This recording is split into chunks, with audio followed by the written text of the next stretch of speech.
All right, good morning, everybody. We'll get this community update started, and we'll start with Colonel Morgan, our Joint Base Commander. Opening remarks. Hey, welcome, everybody. I have not been here the last couple months just due to some travel and some other priorities.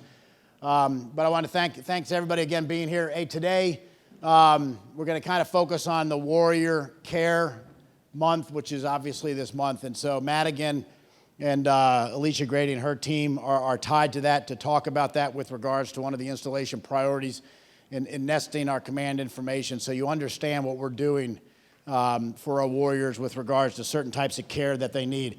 In addition, we'll kind of cover back for the FRG chain of concern across the board on some of the outcomes from the symposium that we had, I think it was 3 weeks ago, as well, as you see up there. And again, we're going to kind of project out. The other part we're going to project out to you is the holidays. So with the holiday months and weeks coming up, with Thanksgiving and into December, we'll highlight those for you so you can start giving some predictability to your soldiers and your airmen, sailors, and Marines, so we can actually have families begin to plan out and make sure that the training and so forth is synchronized with the holidays and other things that are coming up that places requirements on all of you. So other than that, I don't have anything else. I'm a little distracted a little bit because I learned of somebody hunting that can shoot 300 yards farther than me, and I'm a little disappointed in myself. But hopefully I can train myself up before the season ends. So anyways, thank you very much for being here, and I'll turn it back over to the team. Okay, so one of our priorities is focusing on healthy relationships and healthy behaviors. So we just wanted to spotlight something new that we started, and thanks to Colonel Ryan and his folks at the 16th Cab, we now have space at their brand new Resiliency Center. And this is open for anybody that wants to come, but we are offering classes over there. Here is the flyer with all that. And again, community update slides are always on the MWR website under community update. So you can find all this information there. So we're really pleased to be able to be offering these classes, and we will be expanding these types of healthy relationship and healthy behavior building type classes at various locations across JBLM. And then in keeping with the holiday spirit and building resiliency, financial resiliency, specifically planning for holiday spending. Now's the time. Christmas is right around the corner, so here's a list of all the financial readiness classes that we have available. Please remember that anything you see up here, if you want it at your unit, we will come to you. You don't have to come to us, we will come to you. So give us a call, check appointments, and we will come to your location to provide any of the information. And then keeping in the theme with Warrior Care Month, here is a list of all the programs and services that are provided through the Service Member and Family Assistance Center.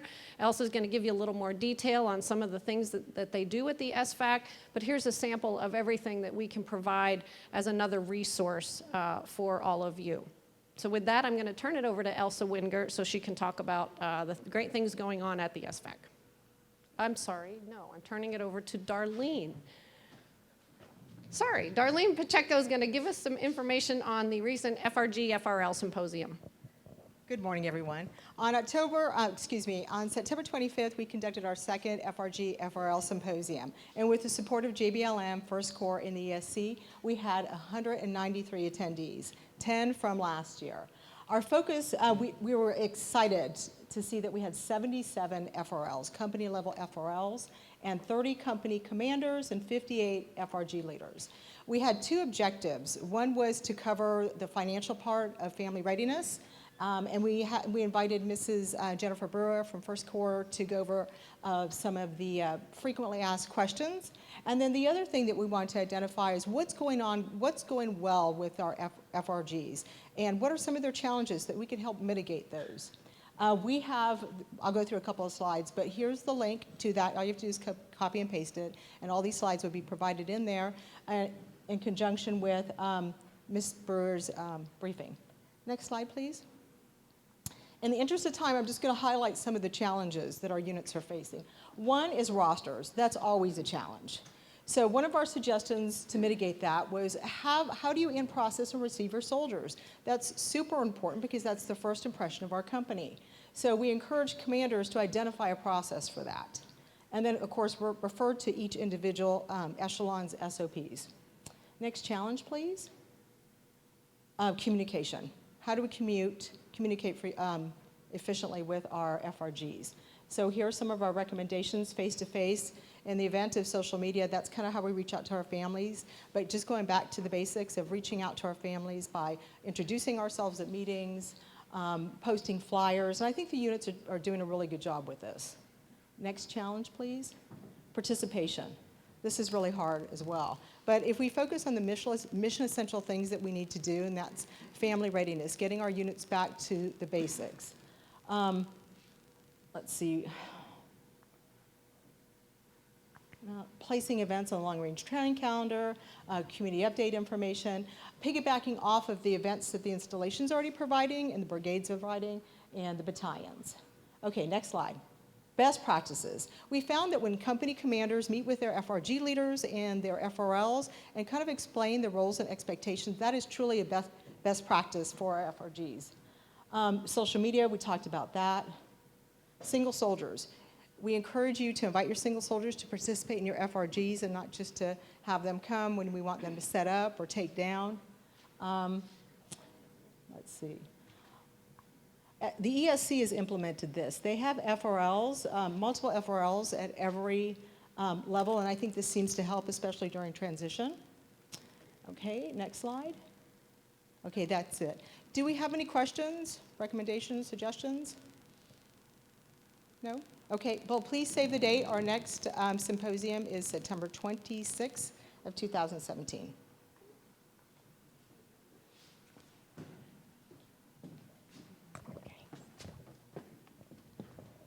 Good morning, ladies and gentlemen. My name is Elsa Wingert, and I am the director of the Service Member and Family Assistance Center. I'm here today because I want to tell you how the SFAC can support you and the service members within your unit in honor of November, which is Warrior Care Month. So I want to clear up a few potential misconceptions about the SFAC. The SFAC is located in Building 9059. We are co-located with the Warrior Transition Battalion, but that does not mean we are only here to serve the soldiers that are in the Warrior Transition Battalion. We are available to all ill, injured, and wounded service members here at Joint Base Lewis McChord. On average, there are about 800 service members that are going through the IDES process. Truly, I would love to see every single one of those service members come through my door because we have a multitude of services to support them through whatever they might be dealing with in this process. Now, the process is, right, when they're going through IDES, there's the potential that they're going to be transitioning out of the military and or the potential that they're going to cross-train into another career field, or they're going to be going back to their unit. And we can help them and support them through all of those processes and ensure that they're able to access all of the services and resources available to them. The most important thing to know, if you have a service member that's going through that IDES process, please do not wait until they get the ratings to send them to us. Typically, at that point, it's almost too late because there are so many steps that need to be taken before they get those ratings, or that would be more advantageous for them to take before they get those ratings. If you wait until you get that rating to start the transition process, it's going to be a very stressful situation. Now, mind you, if you come to the SFAC and you start a transition process to, say, get out of the military, and then you find out that you can stay in, you're not committed to anything, right? You're not required then to get out of the military. So you can always start a process and then switch gears and backtrack, and that's okay. But at least you'll know what benefits you have coming to you and what services are available. Next slide, please. So this is not an all-encompassing representation of what's available at the SFAC, but as you can see, there are a lot of partner agencies within the SFAC, and there are a lot of services that are available in other areas on the installation, but they're all here at the SFAC.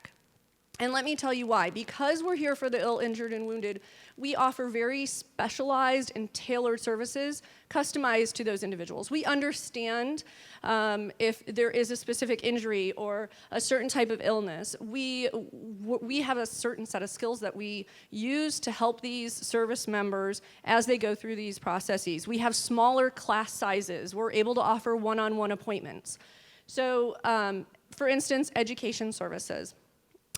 We have one of the most outstanding education counselors on the installation. She can see anybody, Guard, Reserve, Army, Air Force, Marine, it doesn't matter. She can help understand those education benefits. Something that's really important too to understand about a lot of these benefits for our service members is that there's really complicated eligibility requirements. If you apply for one, you might not be able to apply for another. So please send them our way so we can help clarify and identify what is best for that individual based on their situation and what their future plans and goals are. Next slide, please. So just a quick rundown of kind of what the SFAC has done. And I just wanted to share, we had a pretty interesting or amazing, I think it's amazing, story. We had a service member that came in to meet with one of the SFL TAP, one of the transition counselors that we actually have located in the SFAC. And during the course of that conversation, the counselor identified that it was probably a really good idea for that service member to go meet with our HR specialist. So we have a military HR specialist in the office, so the transition counselor, got up, walked her down the hall, brought her into the HR specialist's office and sat down. During the course of their conversation, realized that this soldier was able to apply for TSGLI. And that soldier got about $50,000 for their injury. That soldier would have lost out on all of that money had they not necessarily come into the SFAC. So we really pride ourselves on finding everything that's available to the service member. So please send them our way. If you're not sure, send them our way. We'll take care of the rest. We're here to support whatever you might need for all of your ill, injured, and wounded soldiers or service members. While the SFAC as an organization is an Army thing, if you will, we are open to servicing all of the Air Force as well. Many of our programs are very beneficial. We have airmen come in all the time. So next slide, please. Yeah. And that's it. We're going to help you put all your pieces together. So just as a quick shout out to Craig in the back, one of our partner agencies is OWF, and they offer internship opportunities and can help service members that are transitioning out of the military to develop career skills and experience within the federal government. So please swing by in the back and visit with Craig. Pending any questions?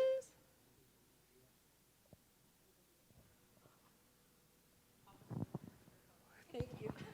So all of Operation Warfare. the education services, the HR services, any of that is only, it's limited to ill, injured, wounded soldiers and families? Not necessarily, no. Education, the education counselor can see anybody. It's just the types of benefits that the individual might be eligible for would differ. Okay. Thank you. But they can certainly come in. Any other questions? All right, very good. And it's my honor to introduce Colonel Place. So, back at the start of the war, I was a deputy commander at Fort Campbell. We had the same sort of FORSCOM installation, a lot of folks doing things. And I figured as a medical guy who did this kind of stuff pretty much full time that I understood all those benefits and all those programs and so forth. Well, I rapidly found out that I had no clue, okay? So as a professional who does this kind of thing, taking care of wounded, ill, and injured soldiers, I will tell you that it is a complex, complicated system. The rules change, the eligibility changes over and over again, so make it easy for yourself. You don't have to know all that. You just have to know that they exist and send folks to them. So a big shout out. Please use that resource. I will tell you, I learn something every single time that I talk to folks from the SFAC. I've got some stuff to talk with you about but I want to hold off on that and introduce Command Sergeant Major Buford, who is the Command Sergeant Major for the WTB. Talk a little bit about the WTB, how soldiers get into the WTB to share with you today. Thanks. Good morning. I am Command Sergeant Major Buford at the Warrior Transition Battalion. Just going to briefly talk a little bit about our entrance criteria and maybe answer some questions somebody may have. When I first arrived at JBLM, I went around and talked to a lot of the sergeant majors, and one of the themes that was kind of prevalent was, how do we crack the code? It was like the Da Vinci Code, how do we crack the code to get our soldiers in the Warrior Transition Battalion? So I want to try to dispel that. Next slide, please. So we have a triad of leadership. That triad of leadership is composed of the hospital commander representative, the senior mission commander representative, and my commander, the WTB commander. And that triad of leadership meets every Tuesday, and they look at the packets that are submitted, and they basically decide whether the soldiers meet the criteria to be in the WTB. That's for all the Compo 1 soldiers. They can be JBLM, they can be from any of the surrounding areas that we also cover. Next slide, please. We also can take Guard and Reserve soldiers. So if you have Guard and Reserve soldiers that are mobilized with you or on COADOS orders, their process is a little bit different.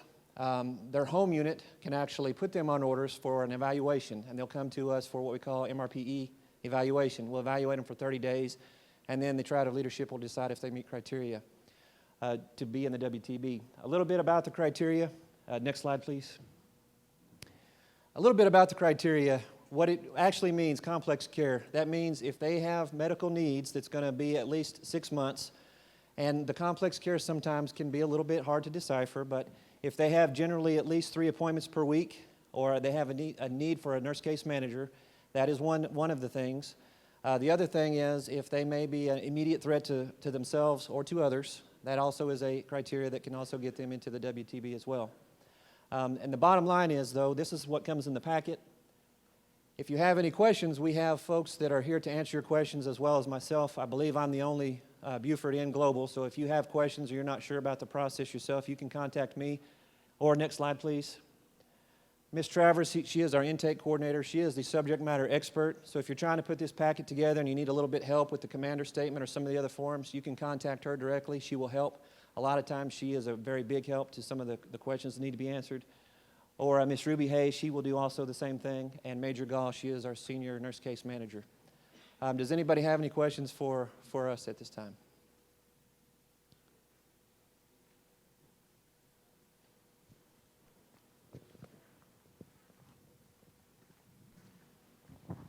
Okay, my question is that when you have somebody in your transition, before you send them back to their unit, do you do a complete medical workup? Yes, ma'am. Typically when they come to us, we have 2 different methods. One is attach and assign. Typically they're assigned, and once they're assigned to us, they won't generally go back to their unit. We will either try to help them rehabilitate and return to active duty, or we'll help them transition out and become civilians. If we do, in the rare case where we do attach the soldier, then we keep them, and as soon as they have went through the entire process and they reach what we call a medical retention decision point, which can they remain in the Army, then the doctors, physicians, and the team will make that decision. But that Yes. protocol is only set up by someone you think is extremely in a medical situation, not a normal thing that you have some in transition, wounded transition, and then you do a complete medical workup before you release them to their units. Yes, ma'am, and typically they've had a very good screening prior to getting to us, and so they meet that complex care, but they get a full gambit of everything when they're with us. When the soldiers come to us, they are a priority for care, yes. Okay, thank Yes, you. ma'am. Thank you for the time. I'll be followed by the blood bank. Good morning, everyone. I am Captain Messenger. I'm the director of the Armed Service Blood Bank Center. We are a tri-service organization with Navy, Air Force, and Army, and our mission is to provide blood and blood product support to our local military medical community, as well as overseas contingency operations. Next slide, please. What we do, we collect, manufacture, and distribute blood products through whole blood collection and apheresis procedures. Something interesting about our facility is we are the only DoD blood donor center that collects low titer O whole blood. And this means that we do further testing to ensure these products are safe for transfusion to anybody. And these products are sent to Afghanistan and Iraq to support special operations units who take them straight to the point of injury, allowing them to transfuse on the battlefield. If we collect whole blood, you can collect every 56 days. For plasma units, it's every 4 weeks, and for apheresis platelets, it's every 2 weeks. Platelets are only good for 5 days, so we need a continuous resupply of those products. Next slide, please. So you may have seen our signs around the community. I've seen a lot of the units here. I know that you guys are out there supporting us, and I thank you for that.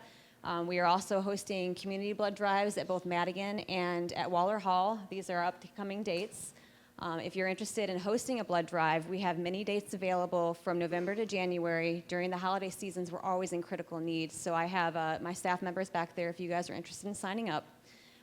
We're also taking walk-in donors at any time at our location located off of Ramp 2 at the Madigan Annex.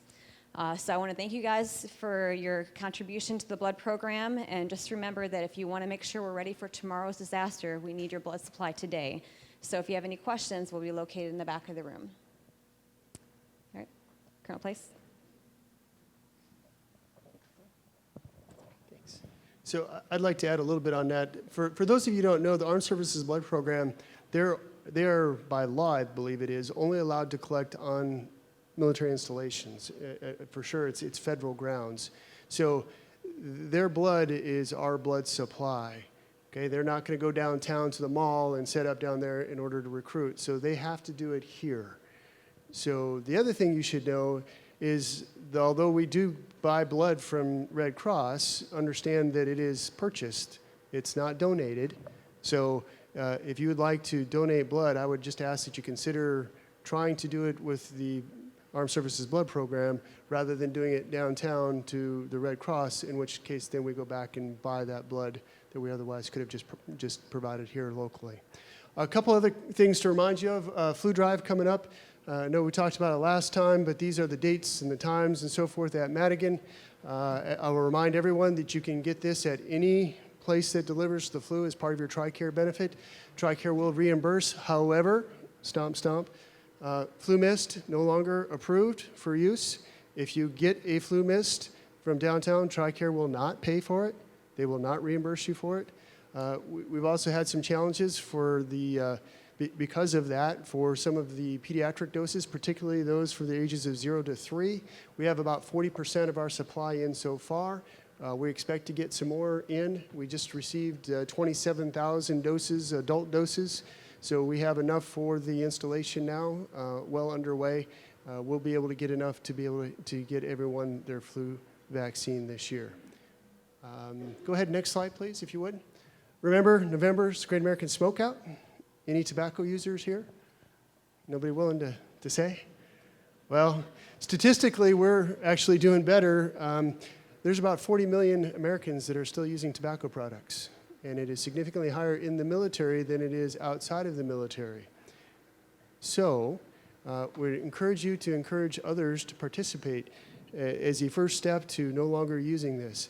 Good news on JBLM over the last couple of years, we've had declining rates. We were in 2014, if I remember right, it was 30% of folks active duty were using tobacco products. In 15, it was 29%, and so far this year we're at about 27%. So we're going the right direction, although it's a little bit slower than perhaps we'd like to see. Remember, tobacco is a readiness issue. For those of you who are familiar with the data, for those who are injured, tobacco products slow the healing rate. So you want to avoid that. For those on active duty, night vision, you lose it with tobacco products. So there's some very real health benefits along the way. So please join us November 10th in the Medical Mall and try and encourage folks to participate. And I believe that's the last slide. Oh, just a reminder, right? So the wellness campaign, again, 4,000 additional wellness appointments. I appreciate it. We've seen some demand go up for that, so the word is getting out, but we'd like to help you stay healthy, help us spread the word. We've made wellness appointments available for periodic health assessments for active duty folks, as well as for all of our beneficiaries to improve wellness across the installation. And with that, I will hand it back, I think, to Alicia. Thank you, sir. Okay, Buck. calendar events. Always a pleasure. Good morning.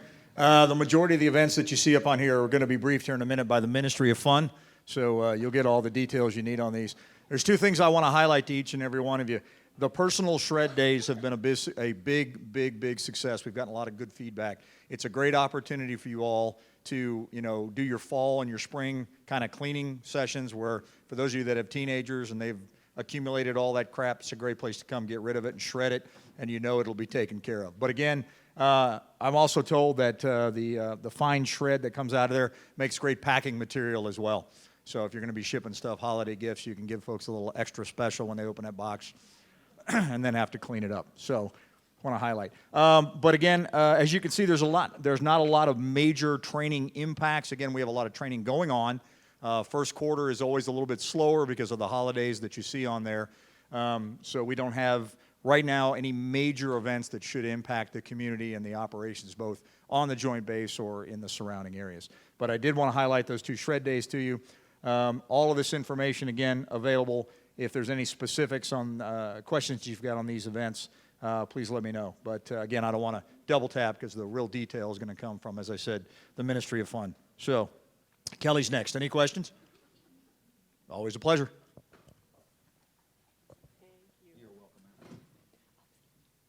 Good morning. I'm Kelly from the Ministry of Fun, better known as MWR. So we've got a lot of slides this morning. I'll go through them as quickly as I can. First off, did you know that we play an Army-Navy flag football here on game on base? Every year, just before the real Army-Navy game, we kind of play a virtual game. It's flag football players. If you've got folks that want to play on the team, they will take folks trying out for the team up to the day before the game. We want to win this year. So we have Air Force folks on the team. We have Army folks on the team.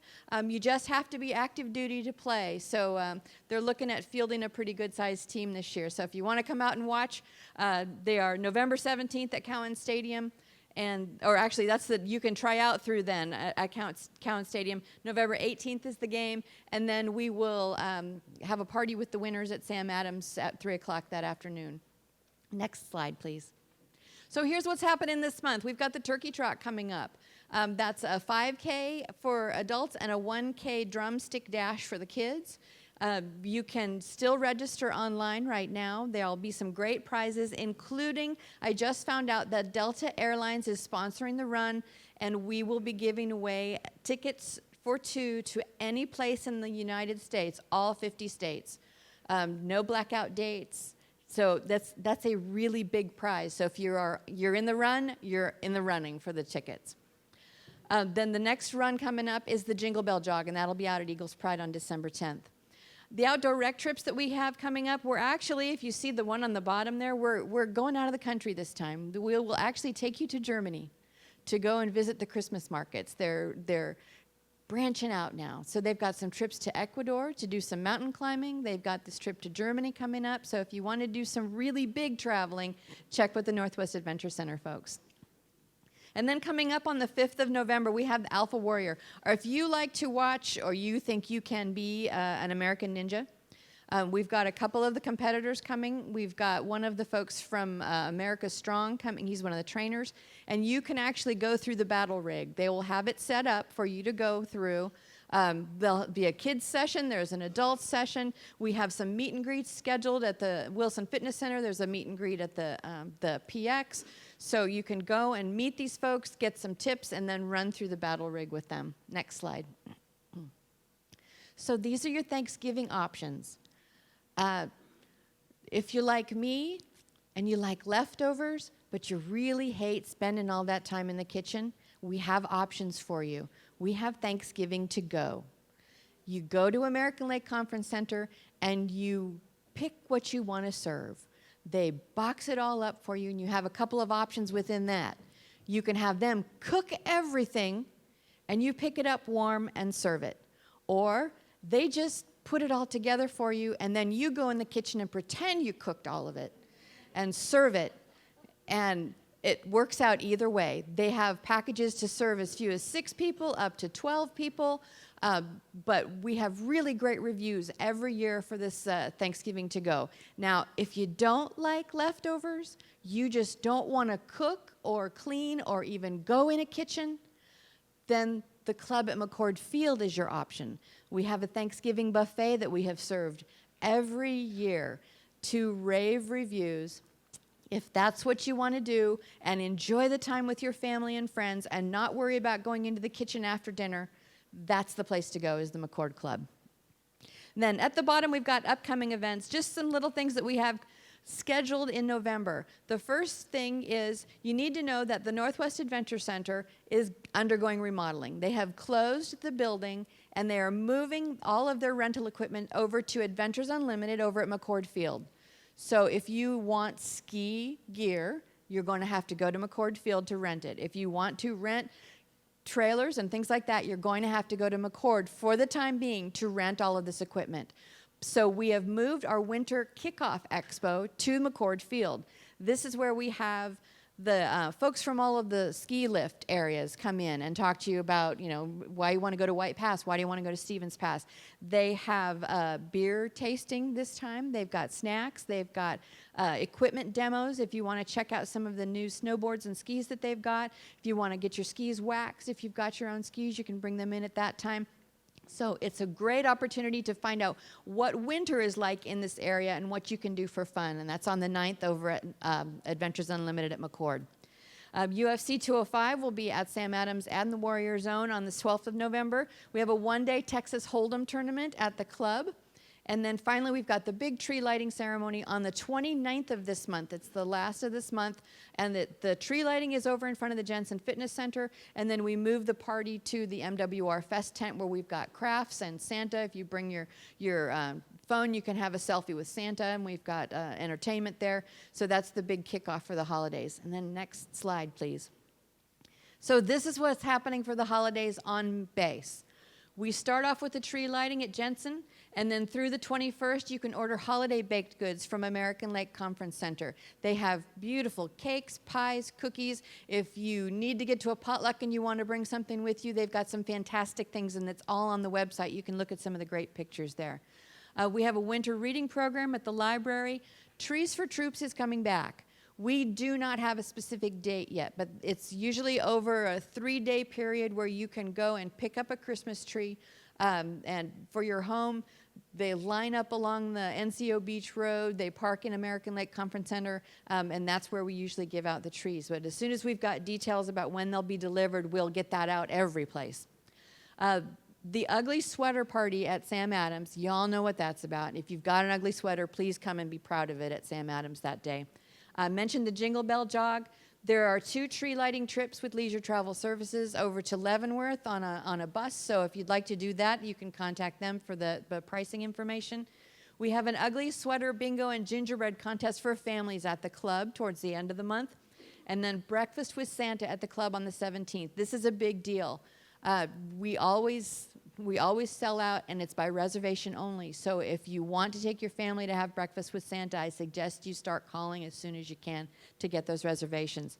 And then finally, our annual family New Year's Eve party at the bowling center at McChord. This one also is always a sellout. They celebrate 3 hours early, so if you've got kids, you can get them into bed and celebrate yourself afterwards. But it's a good family time, bowling prizes, everything going on there. And again, it's a very limited group of people, so as soon as you can get a reservation, I suggest you go and do it. I think that's it for MWR. I hope you all have a good time through the holidays. Thanks. Good morning, I'm Don Meyer from the Housing Division for Joint Base Lewis McChord. Just want to point out a couple things. We are getting ready, it's November, moving into the inclement weather season. As we go through the holidays, just want to point out from standpoint from Lincoln Military Housing and Lewis McChord Communities, this is the routes that the snow plows will be traveling. We get a lot of questions about what plows go and where they go. You know, Department of Public Works or Director of Public Works has the main roads for the installation, but the neighborhoods are covered by Lewis McChord Communities. So you can see there the plow schedule. On the right-hand side, you can see resident responsibilities. The biggest thing I would like to point out is in the bottom right-hand corner about the safety issues. A lot of times when families go on leave during the holidays, they will turn the heat off in their home. If you go on vacation for an extended period of time during the holidays or during the winter months, do not turn off your heat because you will have a tendency the pipes will burst if it gets down below a certain level in the temperatures for 2 or 3 days. And you'll come back and your home would be flooded. So just remember, leave the heat on a little bit so you can do your pipes. Next slide. And there's the schedule for decorations. Want to take them down this year for the fall and December and the winter months. So please just abide by that. Any questions for housing? Okay, moving on.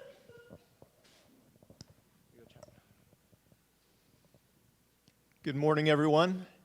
I'm Chaplain Mark Gothier. I'm the new Garrison Chaplain here at JBLM. I'm stationed here in the mid-90s in the Ranger Battalion, so if I say Fort Lewis or soldier or not airman, please forgive me my sins.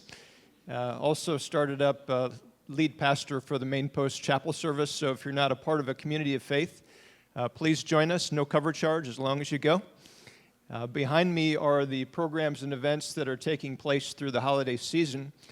One of my goals as the Garrison Chaplain is to help remind the leaders of what the religious programs bring to you in terms of readiness and resiliency.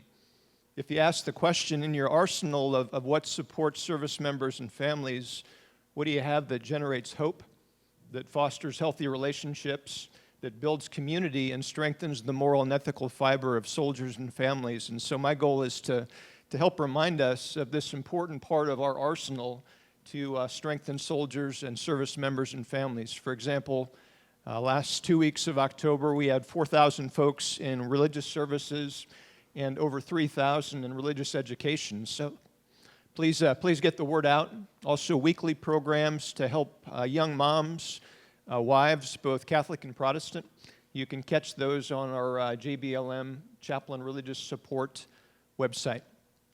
Any questions, deep theological issues that kept you up last night that I can answer? Well, thanks for your attention.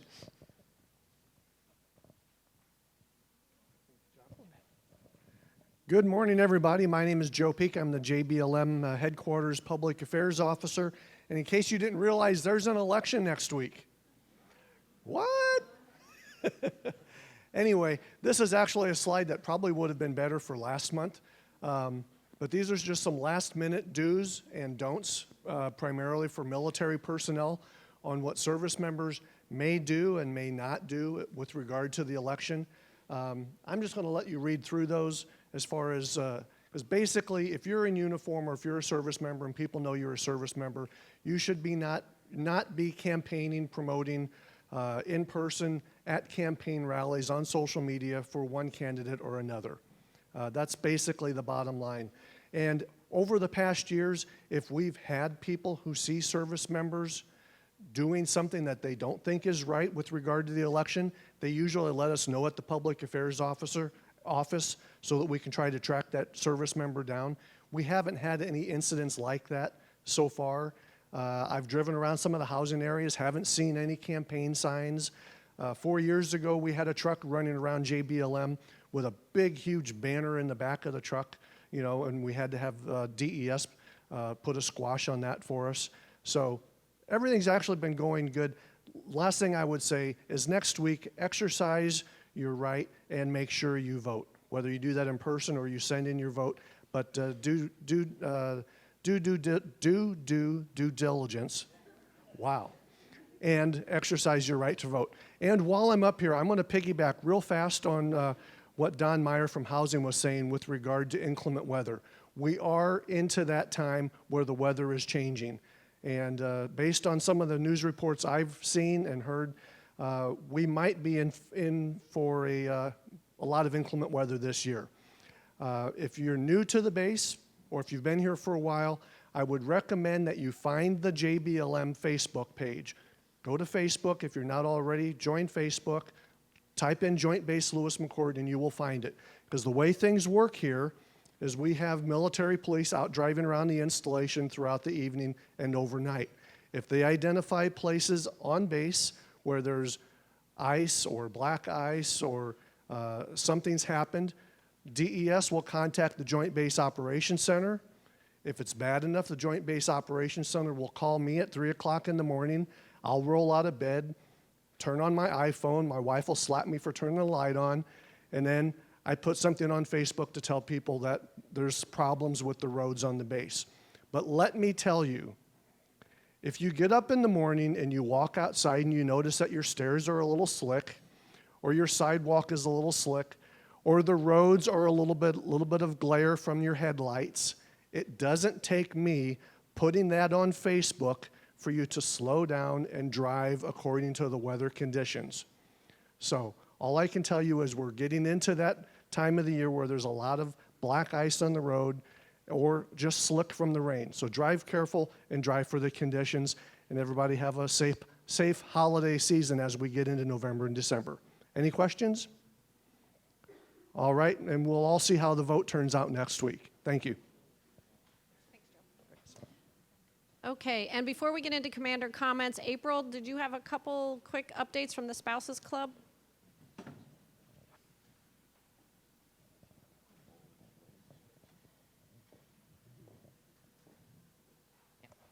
Hey, I just wanted to let y'all know what the Spouses Club was up to this month.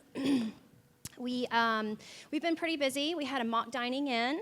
We had a holiday market, and we had over 70 vendors and about 500 visitors, and we raised a lot of money for our community grants. Those community grants are used to support programs like Wounded Warriors, Safe Place, the Fort Lewis Family Scholarship Fund, Dogs on Deployment, Boy Scout Troops, the middle school, the local high school. So we use all of the money that we earn, except for operating costs, to go right back into our community. We also have evening events.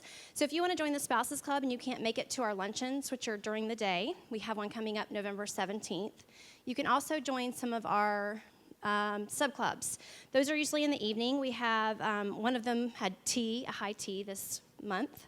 We have wine club, bunco, book club, cooking club, and a couple others, an explorers club that's going to go hiking next month, and they do a lot of exciting things. We also have, I have a save of the date for you, and I'm sorry I don't have any slides, I have one next month, but March 17th is our big Night to Remember. So we call it the Night to Remember because it's a different theme every year, so we kind of don't know what to call it for the next year. This year it's going to be all about Fort Lewis Centennial's birthday. So it's going to be really exciting. We have a lot of fun things planned, and I'm going to talk about that to you every month. So March 17th, you're going to go, I know I have something important to do that day, but I can't remember what it is. Hopefully you'll remember by the time I finish talking about it every month. Also, we have gift wrap coming up at the PX. So we do this every year. This is another one of our fundraisers and that we give back to the community with. We also, it's also a fundraiser for FRGs. So we have FRGs come in, and they offer gift wrap services at the PX. When you're done with your shopping, head over there, get them to wrap all your presents, give them a donation, and then they use that money, and then we also use it as a fundraiser as well. And I think that's it. Yes, thank you. Oh, yes, questions? Oh, you know, I don't have that written down. What's that? The 9th? I think it's the 9th. I have it in my calendar here. It is, it's November 7th at 6 p.m. But you know, you can't just like show up for that. We need you to go online to our website and make sure you send a little note to our chairperson that's taking care of the gift wrap for the lottery, and that's www.lewiscommunityspousesclub.org. Everything I just told you about is on that website. So if you know you don't remember something, that's where all of our information is. Any other questions? Thank you, Lori. So the next community update, we'll see you there at 9:30 on Sunday, because that's the 4th of December. So it's actually not Sunday. So it will be on Wednesday, which I think, if I do my math right, Monday, Tuesday, Wednesday, it'll be the 7th of December. So it's not the 4th. If you do show up, the chaplain will be there, and you can go through a service. But hey, let me kind of give you a couple things real quick on the March 17th next year. The Night to Remember. So I did it. I've done this. They're called different things at other installations across whatever, Air Force, Army, doesn't matter. And it's about scholarships, and it's about getting money for the kids. They're called Vice Nights, a variety of different things, auctions and so forth. So I did it last year, and it was really It was fun, but it was also a little frustrating because I was surprised with the amount of people that are on this base, the lack of dollars that were made compared to bases that are half this size. We're making 3 times as much as we made last year. So I would really ask for your participation and attendance to be there. It's a great social event. Just don't get so social that I have to take the microphone from the auctioneer and tell everybody to be quiet. But I would ask you, mark that down on your calendar and make time for it. And I would ask, from the 7th ID and 593rd and the big commands to make sure that's getting out as well in advance as you're going through unit training management. So everybody, real quick, from big to small. So we're operating on a budget for about 90 days. December 19th is when there'll be another vote in Congress for a continuing resolution to fund us throughout the rest of the FY. That affects all the brigade combat teams and the Corps and the wing and everybody else. It also affects our command as well. And so one of the things that you've heard me talk about is a reduction in services with regards to MWR and some stuff that we've done. So to kind of put this in perspective so you understand the big picture, there are laws that we're required to fund things at 85%, which are Category A type programs. That's our gyms, our libraries, and so forth. We are actually funding and manning our gyms 90 hours a week, which is above and beyond what other installations are doing. We are in adherence with that 85%. The Category B stuff is your child care and your youth services. We are required by law to be funded at 65%, and we did not meet that for the first time. So we're at 61%, and we're projected to go to 58%, and the Secretary of the Army put a freeze on everything in order to get it back to the right level. The Army has been above and beyond, to be honest with you, across DOD, and some of our Air Force senior leaders can tell you that, validate this. They've been at much lower levels at Air Force installations, but their funds, they're getting it back up to the right level. But the Army's been much better off, and Colonel Kaczynski talks to the Air Force all the time about all the MWR that's available on JBLM. But now as the Air Force is kind of refunding and getting it back up, the Army's taking a little bit of a dip, and we're trying to fix that right now. So all those business-based actions and some of those reductions that we did take, they are in effect. But everything else is frozen right now, so the Secretary of the Army can fix that. So we make sure we have the right services and programs still available for the families and the children here. On the budget, so our new chaplain just got here, and then our new chaplain just got his budget. So he has a 28% based off of what Chaplain Powers and now him are doing. I think it's 28% increase in participation in services and everything across the board, which is absolutely phenomenal. Some of you are here are very religious and have a lot of faith. Some of you probably don't. That's okay. But there's still a 28% increase that he's had, but he's taken a 62% reduction in services. So please be patient with him and his team and myself, because it's out of my budget. Hopefully that's going to right itself come December 9th. If it doesn't right itself, I'm saying it openly now, it is moving into my top 3 to fix and communicate at a strategic level. So, Donna, since you're here, on behalf of the Corps and Mike, this is one of those things I'll start be leveraging, and I think the chaplains are going to have to talk about it across the board to the senior commanders, both for the Air Force and the Army. So, emergency management type stuff and foul weather. So he briefed the plow. Sometimes, hey, check it out. If you've got snow or stuff on your sidewalk, get a shovel. Do something. Pick up your own trash a little bit, Sometimes we're our own problem. We won't walk by and pick something up that's laying on the ground because we think somebody else should do it for us. And that's just not the right approach. But we do have as much capacity as we can for you. We did learn a lot with the storm that never came. We really did. So just so everybody basically on this side of the room, and then a little bit in here, and then collectively with this table that's sitting right here. Leo Kaczynski is currently TDY, but Steve Snelson, the vice commander right there, they have billions of dollars worth of really C-17s. And so when those C-17s are on the ground and there are winds and storms coming like this, so we kind of put out the information that we do, and then the Army side does what it does. but the anxiety level that was running at the Air Force, which I didn't understand, and I learned about it, they have to, quote unquote, flush, not toilets, but they have to flush. I don't know why they say flush. I would just say take off, but they say flush. So they have to flush their C-17s out to avoid the storm. And when do they make that decision point? What support do they need from the installation? And where are they going? And do I got to launch elements of 627 Air Base Group, which work for me as the commander, to make sure they have the support structure, because they still have to continue on with their primary missions for global airlift, presidential support, their PNAF mission, which is a separate topic. So a lot of lessons I learned. So once we kind of put stuff out, the Corps and most other units were just moving on with stuff, and there was a massive, surge to kind of figure out and understand what was going on. So just give you all I wanted to do is communicate that, because it gives you a perspective of what this base actually has going on at any given moment. And it was a great, professional development thing for myself. The last thing, it was brought up in the FRL Symposium slide in communication. So attendance here goes up and down. It's a large base, and its op tempo is very high. I got that. But I get asked a lot why somebody didn't know this and why we're not doing that. Normally, it's either Colonel Kaczynski or General Lanza or Command Sergeant Major Grinston.